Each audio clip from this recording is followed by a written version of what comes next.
లేఖన భాగాలు మనం ధ్యానం చేసుకుందాం. నూతన దంపతుల జీవితాల్లో ఇక ముందు మరి ఎలాగున అనుసరించాలి, ఎలాగున బ్రతకాలి, ఎలాగ జీవించాలో మన ముందు ఉన్న దైవజనులు ఎన్నో విషయాలు తెలియజేశారు. జాన్ మాస్టర్ గారు చక్కగా చిలకా గోరింకల గురించి, రోబోట్స్ గురించి మాట్లాడారు. దానిలో ఉన్న ఆత్మ సత్యాన్ని మనకు తెలియజేశారు. ఏలియా మాస్టర్ గారు ఆయన చెప్పిందే చేయమని తెలియజేశారు. యూలమ్మ గారు వారి నవదంపత జీవితాన్ని ఆశీర్వదించారు. స్త్రీ ఎలా ఉండాలో, పురుషుడు ఎలా ఉండాలో మాట్లాడారు. నెహెమ్యా మాస్టర్ గారు వారి 3 విషయాల గురించి, యూనిటీ గురించి, ప్యూరిటీ గురించి, స్పిరిచువాలిటీ గురించి మాట్లాడారు. ఈ రోజున ఒక 10 నిమిషాలు దేవుని వాక్యాన్ని మనం ఒకసారి ధ్యానం చేసుకుందాం. లూకాసు సువార్త 1వ అధ్యాయం 6వ వచనాన్ని ఒకసారి చదువుదాం. లూకాసు సువార్త 1వ అధ్యాయం 6వ వచనాన్ని చదువుదాం. వీరిద్దరూ ప్రభువు యొక్క సకలమైన ఆజ్ఞల చొప్పున, న్యాయ విధుల చొప్పున నిరపరాధులుగా నడుచుకొనొచ్చు. దేవుని దృష్టికి నీతిమంతులై ఉన్నారు. స్తోత్రం చెప్పండి యేసయ్య గట్టి. వీరిద్దరు బైబిల్లో ఉన్న ఇద్దరెవరు? జకర్యా, ఆమె సతీమణి ఎలిజబెత్.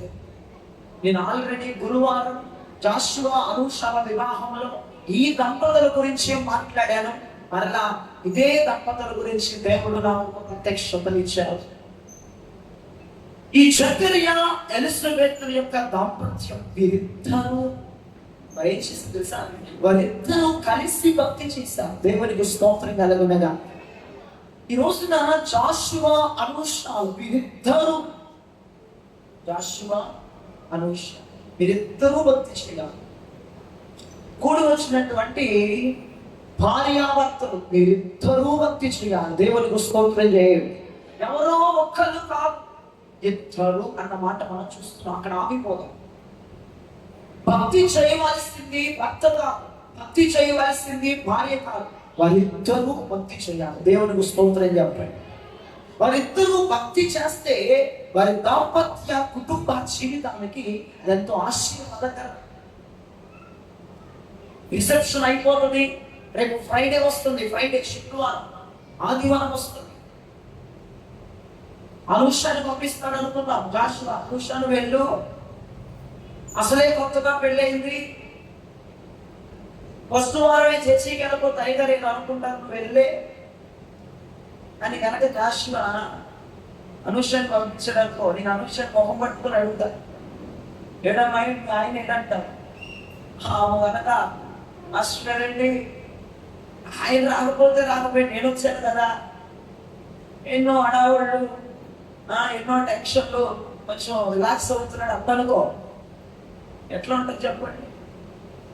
సరే కొత్తగా పెళ్ళయింది కదా జాషువా, నేను పోతానే చర్చికి ఉండి వారు నీకు సిగ్గు, నీకు మొహమాటం ఎక్కువ, నేను వచ్చేటట్టు ఖచ్చితంగా మొహం పట్టుకున్నాడు.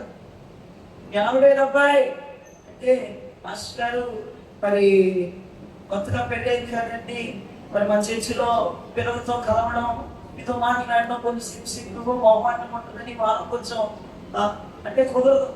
ఇద్దరూ భక్తి చేయాలి. స్తోత్రం చెప్పండి. ఒకరు కాదు, హలో, ఇద్దరు మందిరానికి రావాలి, ఇద్దరు భక్తి చేయాలి, ఇద్దరు ఆరాధన చేయాలి. ఇక్కడ జకర్యా ఎలిజబెత్తులు వారి ఇద్దరు దేవునికి నమ్మకమైన భక్తి చేసుకుంటూ ముందుకు వెళ్ళారు.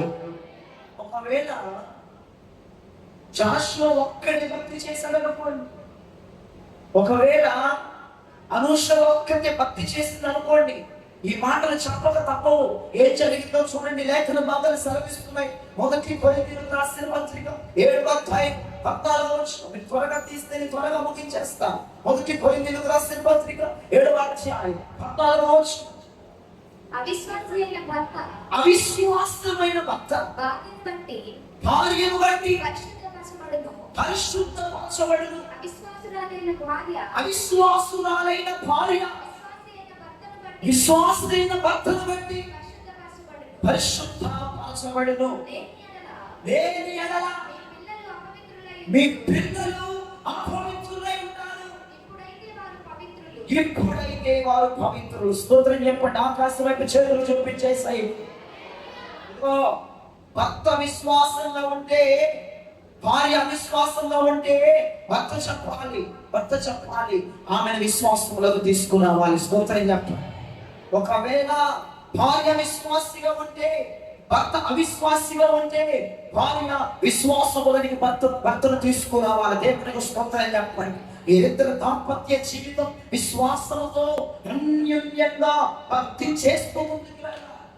సపోజ్ భర్త అవిశ్వాసిగా ఉన్న, భార్య అవిశ్వాసిగా ఉన్న, భయంకరమైన మాట బైబిల్లో సెలవిస్తుంది, వారి పిల్లలు ఏమవుతారట? ఈ మాట చెప్పక తప్పదు. వారి పిల్లలు అపవిత్రులు అవుతారని వాక్యం. భర్త ఒకవేళ అవిశ్వాసి అయినా, ఒకవేళ భార్య అవిశ్వాసి అయినా, వారి ద్వారా పుట్టే జనరేషన్ ఎలా ఉందో తెలుసా? అపవిత్రముగా. రేపు వాళ్ళకు పుట్టేటువంటి సంతతి పవిత్రముగా, నీతిగా, న్యాయముగా, ఆశీర్వాదకరంగా ఉండాలంటే ఎదురు ఎలా ఉండాలి? విశ్వాసముగా ఉండాలి. గట్టిగా చెప్పకూడదు. మీ ద్వారా దేవుడు మిమ్మల్ని ఆశీర్వదించి మిమ్మల్ని ఫలింప చేయబోయే ముందు మీ పిల్లలు పవిత్రముగా, ఆశీర్వాదకరంగా, దీవెనకరంగా ఉండాలంటే మీరిద్దరు విశ్వాసం. ఒకవేళ భర్త విశ్వాస అయితే, భార్య విశ్వాస అయితే భర్త చెప్పాలి వాణి. ఒకవేళ భార్య విశ్వాస అయితే, భర్త విశ్వాస అయితే భార్య భర్తను చెప్పాలి. ఇరువురు విశ్వాస జీవితాన్ని కొనసాగించాలి. మీరు ఇరువురు భక్తి జీవితాన్ని కొనసాగించాలి. మీరు ఇరువురులో ఏ ఒక్కరు భక్తి చేసినా, ఏ ఒక్కరు భక్తి చేయకపోయినా వారికి కలిగే పిల్లలు వారు కాదు, మీకు కూడా వినండి. భార్య భర్తలారా, మీ పిల్లలు ఏమవుతారో తెలుసా? అపవిత్రులైపోతారు. వాక్యం సాధిస్తుంది. మీ పిల్లలు రేపు వారికి కలగబోయే పిల్లలు పవిత్రముగా, ఆశీర్వాదకరంగా ఉండాలంటే ఏం చేయాలి? భర్త భార్య ఇద్దరు విశ్వాసులుగా ఉందరుగాక.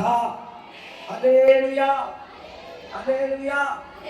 దేవునికి గట్టిగా స్తోత్రం చెప్పండి. గట్టిగా ఇద్దరు విశ్వాసులుగా ఉన్నారనుకోండి. జాషువా ఇద్దరు విశ్వాసులుగా ఉన్నారనుకోండి. పొటాపొటిగా భక్తి చేస్తున్నారనుకోండి. పొటాపొటిగా దేవుని ఆరాధిస్తున్నారనుకోండి. వీళ్ళ పిల్లలు ఎలా ఉంటారో తెలుసా? మీరు కూడా భార్య భర్తలిద్దరూ విశ్వాసము జీవితాన్ని కొనసాగిస్తే మీ పిల్లలు ఎలా ఉంటారో తెలుసా? అదే లూకాసు సువార్త 1వ అధ్యాయము 76 చూడండి. 2వ భాగం 79 ఆ రెండు కలిసి ఉంటాయి. 76, 79. మరియు ఓ శిశువా, నీకు సర్వోన్నతుని ప్రవక్త కనబడుదువు. మహాదేవుని మహావాత్సల్యమును బట్టి వారి పాపములను క్షమించట వలన తన ప్రజలకు రక్షణ జ్ఞానము ఆయన అనుగ్రహించినట్టు ఆయన మార్గములను సిద్ధపరచుటకై నీవు ప్రభువునకు ముందుగా నడుదువు. మన పాదములను సమాధాన మార్గములోకి నడిపించినట్లు చీకటిలోను మరణ ఛాయలోను కూర్చుంటూ వారికి వెలిగించుటకై ఆ మహావాత్సల్యమును బట్టి పై నుండి ఆయన మనకు అరుణోదయ దర్శనమును అనుగ్రహించేది. నేను ఖచ్చితంగా ఈ వాక్యం అర్థమవుతున్న విషయం నాకు తెలిసిన వైపు చూడండి. జకర్యా ఎలిజబెతుకి పుట్టినటువంటి కుమారుడు యోహాను ఎలా ఉన్నాడో తెలుసా? జనములందరి మీద ఆశీర్వాదకర్తగా ఉన్నాడు. భార్యాభర్తలిద్దరూ చేసిన సరి అయిన భక్తి ద్వారా తన కుమారుడు అనేక మందికి ఆశీర్వాదకరంగా, అనేక మందికి వెలుగునిచ్చే వ్యక్తిగా ఉన్నారు. ఈ రోజున మన కళ్ళ ముందు కనబడుతున్న కుటుంబముగా జత చేయబడిన దాంపత్య జీవితాన్ని కొనసాగించబోయేటువంటి జాషువా అనూషాలు ఇద్దరు సరైన భక్తి చేయటం ద్వారా వీరి ద్వారా కలగబోయే సంతతి అనేక మందికి ఆశీర్వాదకరముగా ఉండునుగాక, దీవెనకరముగా ఉండునుగాక. మీ పిల్లలు, మీకు కలగబోయే పిల్లలు, మీకు కలగబోయే సంతతి ఆశీర్వాదకరంగా ఉండబోతుంది. అనేక మందికి వెలుగునిచ్చే పిల్లలు మీ కడుపులో పెంచుకుంటూ బయట ఇది ఒక ప్రవచన వాక్యం. నన్ను అభిషేకించి మాట్లాడుతున్న వాక్యం. మీ పిల్లలు అనేక మందికి నీడనివ్వాలి. మీ పిల్లలు అనేక మందికి వెలుగునివ్వాలి. మీ పిల్లలు అనేక మందికి ఆశీర్వాదకరంగా జీవించాలి. వీరిద్దరూ సరైన భక్తి చేస్తే జరుగుతుంది. భార్య భర్తలారా, ఈ భర్త నేను సరైన భక్తి చేస్తే జరుగుతాయి. నీ పిల్లలు అనేక మందికి మార్గదర్శిగా ఉండాలంటే, యోహాను బాప్తిజం ఇచ్చి యోహాను గారి పిల్లలు ఉండాలంటే, నీ కూతురు ఉండాలంటే, నీ కొడుకులు ఉండాలంటే ఏం చేయాలి తెలుసా? నీవు నీ భర్త సరి అయిన భక్తి చేయాలి. స్తోత్రం చెప్పండి. హల్లెలూయా, హల్లెలూయా. భక్తి మాటకి వస్తే ఎవరికి ఇష్టమైన భక్తి వారు చేసుకుంటున్నారండి ఈ రోజు. ఎవరికి నచ్చినట్టుగా వారు చేసుకుంటున్నారు ఈ రోజు. ఎవరికి ఇష్టం వచ్చినట్టు చేయకూడదు భక్తి. ఎలా చేయాలి? అక్కడ కొన్ని మాటలునే చూడండి. సకల విధములైన ఆజ్ఞల చోటున లూకాసు వార్త 1:6 జకర్యా ఎలిజబెతులు ఈ దంపతులు సకల విధమైన ఆజ్ఞలను పాటిస్తూ వారు ఇరువురు భక్తి చేస్తారు. స్తోత్రం చెప్పండి. మనకి ఎన్ని ఆజ్ఞలు ఉన్నాయి? 10. ఏంటి? మంచి పిల్లలు, దేవుడికి స్తోత్రం. మనకి ఎన్ని ఆజ్ఞలు ఉన్నాయి? ఏమా అదేదో చెప్పారని చెప్తున్నావు, నీకు తెలిసి చెప్తున్నావు. ఇక్కడ ఏంటంటే ఎవరు చెప్పండి, 10 మార్కులు పట్టుకొచ్చేసారు. 10 ఆజ్ఞలు. ఈ 10 ఆజ్ఞలు కూడా జనం సరిగా చేయట్లేదు, సరిగా పాటించట్లేదని యేసు ప్రభువు వచ్చి 2 ఆజ్ఞలుగా మార్చారు. ఎన్ని ఆజ్ఞలు మార్చారు? ఈ 2 కూడా కష్టమైపోతాయి భక్తులు. 2 సింపుల్. దేవుడికి స్తోత్రం. ఆయన అన్నాడు, మొదటి ఆజ్ఞ, నన్ను ఆరాధించువారు పూర్ణ భక్తితోను, పూర్ణ మనస్సుతోను, పూర్ణ ఆత్మతో నన్ను ఆరాధించాము. 2వ ఆజ్ఞ, నిన్ను వలె నీ పొరుగు వారిని మీరు ప్రేమించాలి. అది పోయి 2. మొదటి ఆజ్ఞ పూర్ణ మనస్సు, పూర్ణ ఫలం, పూర్ణ. ఎట్లా పడితే అట్లా కాదు వర్క్ చేస్తే. అర్థమైందా? యేసు ప్రభుని ఎవరైనా నమ్ముకుంటారు. దయ్యాలు కూడా యేసు ప్రభుని నమ్ముకున్నాయి. శానా 2000 దయ్యాలు చాలా అంటున్నారు, అయ్యా అసలు యేసు నాతో మీకు ఏమి పని? మమ్మల్ని నశింపే కార్యక్రమం వచ్చిందివా? మమ్మల్ని ఆ బంధువులు పంప అంటే మమ్మల్ని పంపగలిగిన శక్తి ఎవరికి ఉంది? దయ్యాన్ని పంపగలిగిన శక్తి ఏసై. దయ్యాలు కూడా ఏసైని నమ్ముకుంటే నువ్వు యేసు ప్రభువుని నమ్ముకున్నావని చెప్పి సంబరం. దయ్యాలు కూడా ఏసైని నమ్ముకుంటాయి, దయ్యాలు కూడా ఏసైని విశ్వసిస్తాయి. ఆయన మాట వల్లే సకల విధమైనటువంటి కార్యక్రమాలు జరుగుతాయని దయ్యాలకి తెలుసు. కానీ నీ వారాన్ని ఎట్లా చేయాలి తెలుసా? భక్తి ఎట్లా చేయాలి తెలుసా? జాషువా, అనుష, మీరు భక్తి ఎలా చేయాలి తెలుసా? పూర్ణ మనస్సు, నిండు మనస్సుతో, నిండు హృదయముతో, నిండు ఫలముతో, నిండు ఆత్మతో మీరు ఈ రోజు నుంచి భక్తి చేయనుగాక.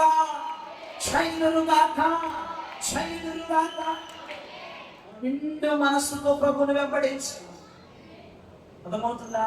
ఏదో నమ్ముకున్నామంటే నమ్ముకున్నాం కాదు. చర్చికి పోయి అడిగా ఏం చెప్తున్నారు, ఏ వాక్యం చెప్తున్నారు, ఎలాంటి ఆరాధన చేస్తారు, ఎలాంటి మాటలు మనకి ఇస్తున్నారు. నిండు మనస్సుతో వాటిని పాటించాలి, ప్రేమించు.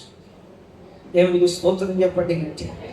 హల్లెలూయా, హల్లెలూయా. విషయం ఏం చెప్పారు తెలుసా? నిన్ను వలె పొరుగు వారిని చెప్పాలి. నిన్ను వలె నీ పొరుగు వారిని. ఇప్పుడు చూడండి, అనుష రేపు ఫోన్ చేస్తుంది, జాషువాకు ఫోన్ చేస్తుంది. జాషువా పనిలో ఉంటాడు, ఏమండి మాట్లాడపై ఇవ్వండి. సో చలుగుగా ఉంది. వెంటనే సారికి వస్తాడు, ఇంటికి వెళ్ళిపోవాలి, మామిడికి పోవాలి, పెళ్ళి కొత్తలో వ్యవహారాలు చూస్తున్నాను. వివాహం కాకపోయినా భవిష్యత్తు అన్నీ తెలుసు. దేవుడికి స్తోత్రం చెప్పండి. ఏదో నాకు పెళ్ళైనట్టు చెప్తున్నారని భాస్కర్ గారు అనుకోవచ్చు. సకల జ్ఞానము కలిగిన దేవుడు పరిశుద్ధాత్ముడు. దేవుడికి స్తోత్రం. అయితేనే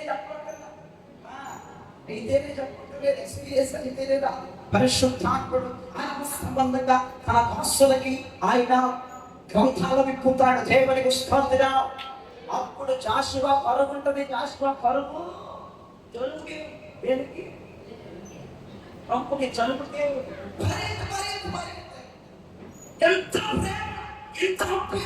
నేను అంటాను జాషువా వారిని ఏ రకంగా ప్రేమిస్తున్నాడో అలాగునే క్రైస్తుని కూడా వారెవరు ప్రేమించును గాక. క్రైస్తుని వారెవరు ప్రేమించును గాక. పూర్ణ మనసు, పూర్ణ ఆత్మ, పూర్ణ బలంతో ప్రభుని భక్తి చేయాలి. రెండవది, మనము ప్రభుని ఎక్కువ ప్రేమించి. నాకు దైవజనుడు చెప్పారు, వీడియో మాస్టర్ గారు, జాషువా నీ భార్య కంటే ఎక్కువగా యేసుని ప్రేమించు, అనుష నీ భర్త కంటే ఎక్కువగా యేసుని ప్రేమించండి. మీ జీవితంలో మీరు బ్రతికినంత కాలము సంతోషమే, సమాధానమే,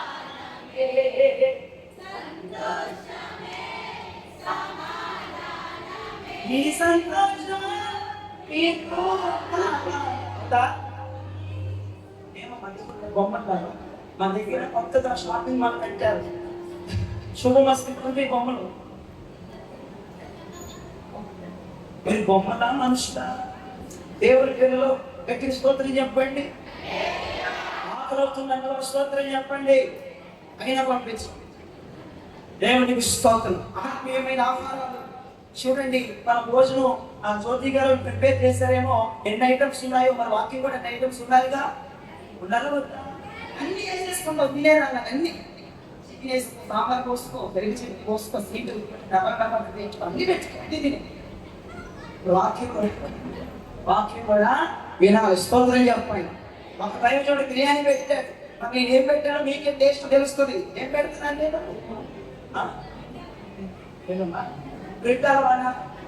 బిడ్డగా టేస్ట్ వచ్చేస్తున్నా నీకు. దేవునికి స్తోత్రం కలుగునగా.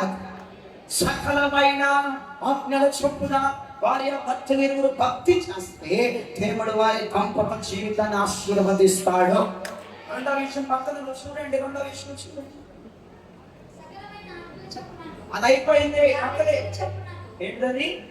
న్యాయ విధులు. దేవునికి స్తోత్రం చెప్పాడు. జాషువా, అనుష వ్యతిరేకించారు తెలుసా? న్యాయ విధులను మీరు పాటించాలి. మీకు మన సంగతి మాకు తెలుసు. అమ్మాయి కొంచెం తెలియదు. ఏం చేయాలి తెలుసా? చర్చికి వచ్చినప్పుడు చర్చిలో క్రమాలకి తలదించాలి, లోబడాలి. చర్చిలో పద్ధతులకు లోబడాలి. దేవునికి స్తోత్రం చెప్పండి. ఇప్పుడు ఈ అమ్మాయి ఇంటికి పోతుంది, ఇంటికి వచ్చేసింది కదా, రాష్ట్రం వారైపోయింది, అర్థమైందా? జ్యోతి గారు కోడలైపోయింది. స్తోత్రం చెప్పండి. నాకు ఇష్టం వచ్చినట్టు ఉంటాను కోరిక చెప్పలేమా? నీకు ఇష్టం వచ్చినట్టు ఉంటుంది. ఆయన ఏం చెప్తున్నాడు? నిన్ను అసలు పరిచయం చేసి వినండి వినండి వినండి. నాకు ఇష్టం వచ్చినంత బతుకుతాను బావా అందరూ. పరిస్థితి రివర్స్ అయిపోతుంది. హలో, ఇష్టం వచ్చినట్టు కాదు. ఈ అమ్మాయి ఏం తెలుసా? జాషువాకి భార్యగా మారింది, ఒక ఇంటికి కోడలుగా మారింది. తన అత్యంత ఏ పద్ధతులు ఉన్నాయో, ఏ క్రమాలు ఉన్నాయో, ఏ క్రమశిక్షణలో తూచా తప్పక తలదించే క్రమాల క్రమశిక్షణ పాటించాలి. స్తోత్రం చెప్పండి. యేసయ్యగా హల్లెలూయా, హల్లెలూయా. మీరు కూడా ఒక విశ్వాసిగా మందిరానికి వస్తున్నప్పుడు దేవుని సకలమైన సంఘం యొక్క న్యాయ విధులు మీరు పాటించాలి. సంఘం యొక్క క్రమాలకి మీరు శిరస తలదొంచాలి. సంఘం యొక్క పద్ధతులకి మీరు శిరస యస్సాలి. అర్థమైందా? అమ్మాయి కనుక నా ఇష్టం వచ్చిన నేను ఇక్కడ ఉండాలంటే కుదరదు. ఆ విషయం ఎక్కడికో వెళ్ళిపోద్ది. ఆ విషయం ఎక్కడికో వెళ్ళిపోతుంది. అమ్మాయి కనుక సదురుకొని సౌతువరకు చేసుకొని ఆ క్రమాలకి ఆ పద్ధతులకి తలదించి ఉందనుకో, దేవుడు అద్భుతంగా కుటుంబాన్ని ఆశీర్వదిస్తాడు. 45వ కీర్తన 10వ చరణంలో భక్తులు ఇలా అంటున్నాడు. త్వరగా 45:10 ముగించేశాను. కుమారి ఆలకించుము, ఆలోచించు. అనుష అని పేరు పెట్టాడు. అనుష ఆలకించుము, అనుష విను, ఆలోచించి చెవియొగ్గుము, ఆలోచించి చెవిని వాడే. నీ స్వజనమును, నీ స్వజనాన్ని, నీ తండ్రి ఇంటిని మరువము. నీ తండ్రి ఇంటిని మర్చిపోమన్నాడు. వదిలేసావు, మర్చిపో. దేవుడికి స్తోత్రం. మర్చిపో. ఈ రాజు నీ ప్రభువు, ఈ రాజే నీ ప్రభు. అతడు నీ సౌందర్యమును కోరినవాడు, అతడు నీ సౌందర్యాన్ని కోరుకున్నాడు. అతనికి నమస్కరించు, అతనికి నమస్కారం చేయాలి. అది అనుష మర్చిపోవాలి. అంతటి పద్ధతులు, పుట్టింటి పద్ధతులు చంపరేమా. పుట్టింట్లో భాషలో దోమపోయిన అమ్మ తిట్టుకుంటా దోమింది, కానీ ఇక్కడ దోమపోతే కుదరదు. మంచం ఎక్కి రాని పడుకుంటే రాష్ట్రం నీ కూడా మంచం ఎక్కి రాణి లాగబడుతుంటే కుదురకు స్తోత్రం చెప్పండి. యువరాణి ఓ ఫీలు ధరించుకొని ఆ కుదురు అక్కడ పద్ధతులు మరవాలి, అనుష అక్కడ అలవాట్లు మరవాలి, అక్కడ అలిగినట్టు ఇక్కడ అలవకూడదు. అది పుట్టిల్లు, ఇది అప్పిల్లు. కుదరవు. దేవునికి స్తోత్రం కలుగుగాక. ఇక్కడ మన ఆటలు ఏమి చెప్పాలి కుదరవు. సంఘములోనికి ఒక విశ్వాసగానే వచ్చినప్పుడు ఈ ఆటలు కుదరవు, ఈ పద్ధతులు పనికిరావు, ఈ ఆలోచనలు పనికిరావు, ఈ విధికి పనికిరాదు, ఈ ప్రవర్తన పనికిరాదు. దేవుని సన్నిధిలోనికి ఒక విశ్వాసగా వచ్చినప్పుడు దేవుని క్రమాలు పాటించే ఆత్మీయమైన బిడ్డలుగా మీరు ఉండాలి. దేవునికి స్తోత్రం చెప్పండి. అనూష అత్తింటికి వస్తే అత్తింటి పద్ధతులు పాటించాలి, అత్తింటి క్రమాలు పాటించాలి. నీవు కూడా సంఘములకు వస్తున్నావు, నీ సొంత క్రమాలు ఉండకూడదు, నీ సొంత పద్ధతులు ఉండకూడదు. దేవుడు సంఘములకు శిరస్సై ఉన్నాడు. ఆ ఏ క్రమములకు క్రమములకు మనం లోబడి జీవించాలి, ఆ పద్ధతులకు లోబడి జీవించాలి. జీవితాలు చిన్నమైపోతాయి. దేవునికి స్తోత్రం కలుగుగాక. ఇప్పుడు అనూష కేదా పట్ల ఎవరో ఇదే రాజరాజేశ్వర పెట్టని చెప్పాలి. ఇల్లే నరసీపట్నం అనే నరసీపట్నం మర్చిపోవాలి.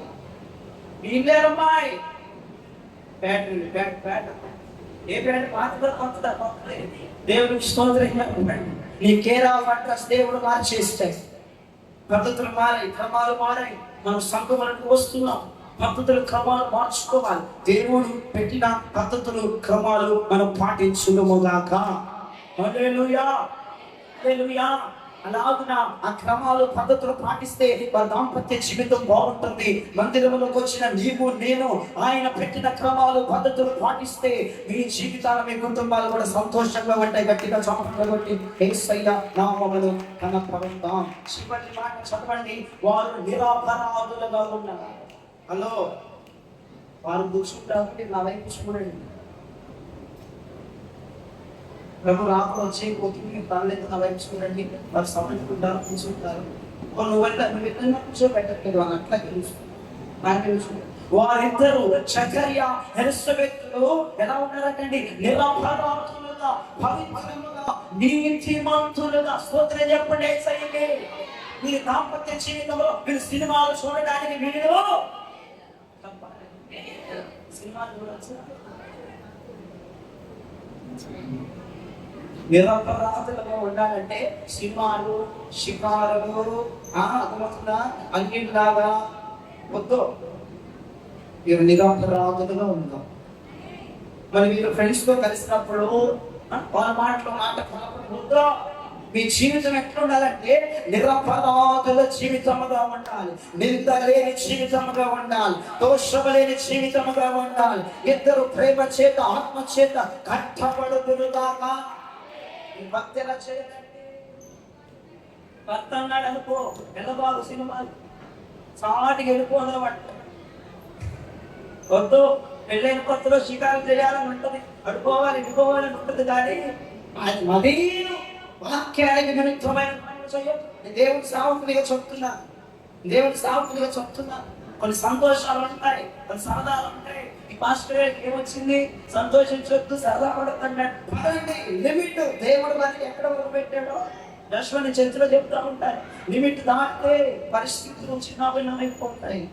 వీరిద్దరు సంతోషించాలి, వీరిద్దరు సమాధాన పడాలి, వీరిద్దరు ఆనందించాలి, వీరిద్దరు ఎంజాయ్ చేయాలి. వాక్యపు వెలుగులోనే కార్యాలు జరగదుగాక. సినిమాలు కానీ వ్యతిరేకమైన మాటలు కానీ, అమ్మాయి ఫ్రెండ్స్ తో అమ్మాయి కలిసినప్పుడు, అబ్బాయి ఫ్రెండ్స్ తో అబ్బాయి కలిసినప్పుడు మరి మాటలో మాట వేయటం, మరి ఏదన్నా గొప్పకున్న నోరుసారి కాదు. ఈ పనులేమి ఉండదు. మీరు నిందలేని వ్యక్తులుగా భూమి మీద సంఘం ఎదుట, దేవుని ఎదుట, దైవ సాకులు ఎదుట మీరిద్దరు బ్రతుకుదురుగాక.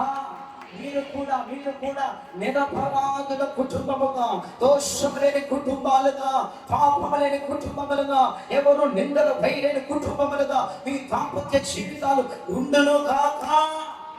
హల్లెలూయా, హల్లెలూయా. ప్రభు శిష్యులతో చెప్తున్నాడు, మీరు సర్వలోకానికి వెళ్ళండి. యూదయ, సమరయ, యెరూషలేము, భూది గంటల వరకు మీరు నాకేమై ఉండాలి? సాక్షి. యూదయ అంటే ఇంటిలో సాక్షి. ఒకడంట చర్చికి వచ్చి బాగా పరిచయం చేస్తున్నాడు. అయ్యగారు కాళ్ళు నొక్కేసి, అయ్యగారు చేతులు కట్టేసి, పట్టాలు వేసేసి, ఊడ్చేసి ఓ భయంకరంగా పరిచయం చేస్తుంటే వాళ్ళ అమ్మా నాన్న వచ్చి నోరెలు పెట్టి చూస్తున్నారని.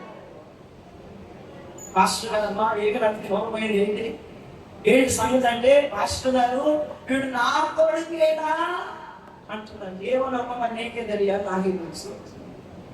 అది కాదు పాస్టర్ గారు, నేను మంచం మీద కూర్చుంటాడు, నేను మంచం మీద కూర్చొని ఇంతదేమి అంటాడు. ఇక్కడేంటి పని చేస్తున్నాడు, ఏదో పరిచయం చేస్తున్నాడు. ఒక గ్లాస్ నీళ్ళు, ఒక ప్లేట్ పక్కన పెట్టాడు, ఇంత పరిచయం చేస్తున్నాడు. చూసారా, వాడికి ఇంట్లో సాక్ష్యం లేదు. హలో జాషువా, అనుష, మీకు ఇంట్లో సాక్ష్యం ఉండాలి. జ్యోతిగా చెప్పాలి, జ్యోతిగా చెప్పాలి. పాస్టర్ గారు, అనుష నాకు కోడలు కాదు, కూతురు. గట్టిగా చెప్పడం పెట్టు, కూతురు, అమ్మాయి కూతురు, అమ్మాయి నాకు కోడలు కాదు, కూతురు. ఏం చెప్పాలి? మీ మామగారు ప్రసాద్ గారు, కుమారి గారు ఎదురు చెప్పాలి. అక్కడికి వెళ్ళినప్పుడు చాలా జాగ్రత్త ఎదురు చెప్పాలి. కష్టమేనండి, జాషువా మా కల్లుడు కాదు, కొడుకు కొడుకు కొడుకు కొడుకు కొడుకు. ఎంత పుట్టుకోతుంది, సపోర్ట్లు పడ్డాడు, సపోర్ట్ పెట్టారు, సపోర్ట్. దేవునికి స్తోత్రం. రాజకీయ నాయకులు పడతారు ఇట్టారు, తప్పితే పెట్టబట్టు. ఆమె కూతురుగా, ఈయన కొడుకుగా, యూదయ అంటే ఇంటిలో మంచి సాక్ష్యం వాళ్ళు పొందుతురుగాక, మంచి సాక్ష్యం పొందుతురుగాక. హల్లెలూయా. రెండోది సమరయ. సమరయ అంటే ఊర్లో ఏ సాక్ష్యం ఉండాలా? మంచి సాక్ష్యం ఉండాలి. దేవునికి స్తోత్రం చెప్పండి గట్టిగా. హల్లెలూయా, హల్లెలూయా. ఊర్లో మంచి సాక్ష్యం. బయట యెరూషలేము అంటే సంఘం. పాస్టర్ గారు కానీ మంచి సాక్ష్యం ఇవ్వాలి, విశ్వాసాలుగా వారు మంచి సాక్ష్యం ఇవ్వాలి. ఇంట్లో సాక్ష్యం ఉండాలి, ఊర్లో సాక్ష్యం ఉండాలి, సంఘంలో సాక్ష్యం ఉండాలి.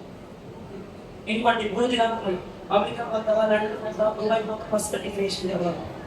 ఎక్కడైనా సాక్షి కూడా ఫస్ట్ 3 చోట్ల, ఇంట్లో, ఊర్లో, సంఘంలో మంచి సాక్ష్యాన్ని సంపాదించుకొని నిరపరాధులుగా, నిందలేని వ్యక్తులుగా, ఏ దోషము లేని దంపతులుగా మీరు బ్రతకాలని దేవుని దాసునిగా నేను ఆశీర్వదిస్తున్నాను. కొంతమంది మీకు అర్థమైంది మాటలు. ఇద్దరు ఏం చేయాలి? ఇద్దరు చేర్చికి రావాలి, ఇద్దరు ఇద్దరు కలిసి రావాలి, ఇద్దరు కలిసి దేవునికి స్తోత్రం చెప్పాలి. రెండవది న్యాయమైన ఆజ్ఞ అర్థమైందా? పూర్ణ మనస్సు, పూర్ణ బలము, పూర్ణ ఆత్మతో ఏసైని మీరు ఆరాధించాలి. రెండవదిగా నిన్ను అనే పొరుగు వారిని ప్రేమించమన్నారు కదా. మీరు ఒకరినొకరు ఎలాగైతే ప్రేమించుకుంటారో ఈ ప్రేమతో క్రీస్తుని మీరు ప్రేమించాలి. మూడవ మాట ఏం చెప్పాను? అది కాదు, మీకు నిరపరాధంలోకి లాస్ట్ పాయింట్లోకి ఎప్పుడు ముగిద్దామని చూస్తున్నారు. అర్థమైందా? న్యాయవంతుడు. అదే కదా, నిరపరాధం కడతారని ముగించాలంటున్నాడు. ఇదంతా పనిచేయం నా దగ్గర బాగా నేర్చారు ఈరోజు. న్యాయవంతులు, క్రమాలు, చర్చిలో పద్ధతులు, చర్చిలో క్రమాలు, అట్లీట్లో క్రమాలు, అట్లీట్లో పద్ధతులు. అర్థమైందా? మీరిద్దరూ పాటించండి. ఎంతైనా ఆశీర్వాదం. ఇప్పుడు చివరిది మీరు చెప్పిందే చెప్పండి. నిరపరాధులు, నింద, దోషం ఏది కనపడదు. ఎక్కడ? ఇంట్లో కనపడద్దు, ఊర్లో కనపడద్దు, చర్చిలో కనపడద్దు, ఇంకెక్కడ కనపడదు. అట్లాగా ఈ దంపతులు ఉండునుగాక, ఈ దంపతులు బ్రతుకునుగాక. ఈ దంపతులను ఆశీర్వదించడానికి వచ్చిన దేవతలు అలాగూ బ్రతుకునుగాక. ఈ సోది చెప్పారు, అలాగూ బ్రతుకునుగాక. చదువుకుంటున్నాను. నువ్వు ఆమెనంటే సైన్ చేసేస్తాడు దేవుడు. తొందరగా అయిపోతుంది పని. గట్టిగా ఆమె చెప్పండి. ఇప్పుడు వస్తూ కొంచెం ముందుకు చెప్పండి, వైపు చెప్పండి. జాషువా, అనుష వైపు కూడా హస్తం చెప్పండి. ప్రార్థన చేస్తాను. దైవ ఆశీస్సులు బిడ్డలకు ఉండాలి, దైవ అనుగ్రహం బిడ్డలకు ఉండాలి. ఈ దంపతులు ఈ కుటుంబముగా జత చేయబడిన ఈ యొక్క వివాహ వ్యవస్థలో కుటుంబముగా జత చేయబడినటువంటి జాషువా మరి సతీమణి అనుషాలను దేవుడు ప్రేమించి, దేవుడు ఆశీర్వదించి, దేవుడు ఫలింపచేసి, దేవుడు అభివృద్ధి చేసి సకలమైన దీవెనల చేత నింపునుగాక. ఇరువురు సరైన భక్తి శైలుగాక. వీరికి కలవబోయే సంతతి పవిత్రముగా ఉండునుగాక. వీరికి కలగబోయే సంతతి అనేక మందికి ఆశీర్వాదకరముగా ఉండునుగాక. అనేక మందికి దీవెనకరముగా ఉండునుగాక. అనేక మందికి వీరి సంతతి శుభప్రదముగా మారునుగాక. వీరు అనేకమైన ఆజ్ఞల చేత భక్తి చేయుదురుగాక. న్యాయ విధుల చేత భక్తి చేయుదురుగాక.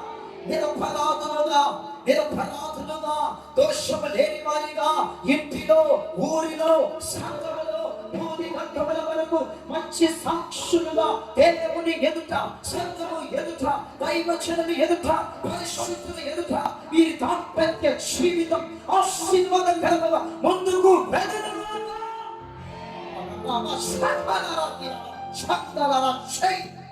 అభిషేకిస్తున్నాను. దాంపత్యులు నేను ఆశీర్వదిస్తున్నాను. దంపతుల్ని నేను ఆశీర్వదించి ముందుకు నడిపిస్తున్నాను. బిడ్డలు దీవించి, ఆశీర్వదించి చెప్పబడిన ప్రతి వర్తమానం ఈ నూతన దంపతుల జీవితాల్లో నీరు కట్టి ఫలింపచేసి ఆశీర్వదించి నడిపించమని ప్రార్థిస్తూ, వచ్చిన భార్య భర్తల జీవితాల్లో, వారి కుటుంబాల్లో ఈ మాటలన్నీ దీవించి ఆశీర్వదించి వారి జీవితాల్లో ఫలింపచేయమని యేసు నామములో వచ్చిన తండ్రి.